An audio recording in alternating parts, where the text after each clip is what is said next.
the top 8 of South Korea, and I'm really excited to see that one too, because I haven't had the chance to see it yet. I did see the grand finals of a couple of these already, and just in case you guys missed it, we get to go through all of the grand finals, because what's really cool is, with this being said, let's look at the top 8 bracket for South Korea. We're going to have DNF Arper sitting in winner's side against JP King. Hell yeah. Into Serini versus Doc Corgi. A new name, up and comer, I'd say, right?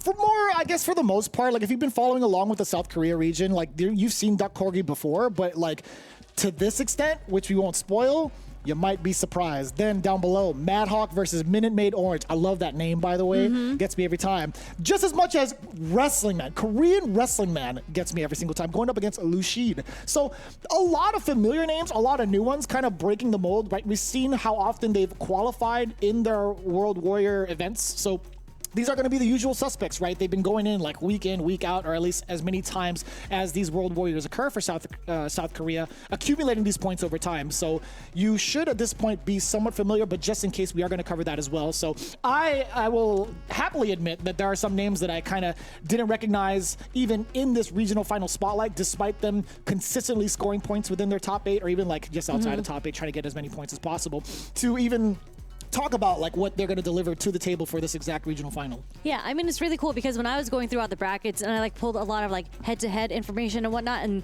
you get to see the history of what these players were playing at before. Right. A lot of these players actually only compete in the World Warrior. Like they haven't actually traveled and played at other like larger offline tournaments and whatnot. So this is going to be really interesting to see who comes out on top just strictly from these World Warriors. So one of my favorite things, right? When we talk about like some of the region-specific talent that we've had throughout the entirety of World Warrior, and some of them like maybe sometimes dabbling just a little bit like for the neighboring countries, etc., or like neighboring areas, they end up being like the landmine for some of these events. I know GamerV's event also had a ton of killers. That was going on this weekend as well. Yeah. So there's a lot of hidden talents that are out there, and we're going to expose them this weekend right now. Expose them in a good way, right? Put that spotlight on them. I think we've seen Serini. I think we've seen Wrestling Man.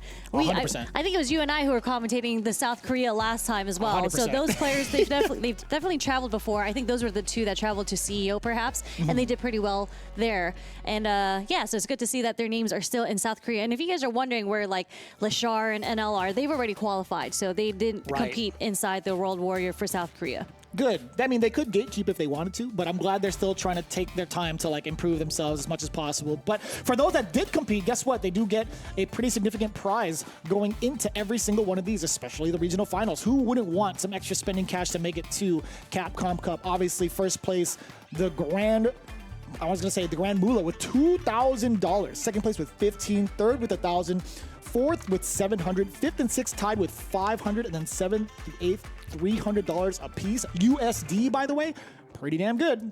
When are you gonna enter those? Come up on some prize money. I've seen you putting in some work with SC Viper. I'm not allowed to, Sherry. I'm in the game. Okay, that's right. Okay, that makes sense. You can't play Street Fighter. I'm unfortunately not allowed to do that. I'll do it at a local. If I could fly to South Korea and be like, hey guys, can you guys beat me up? I would gladly do that.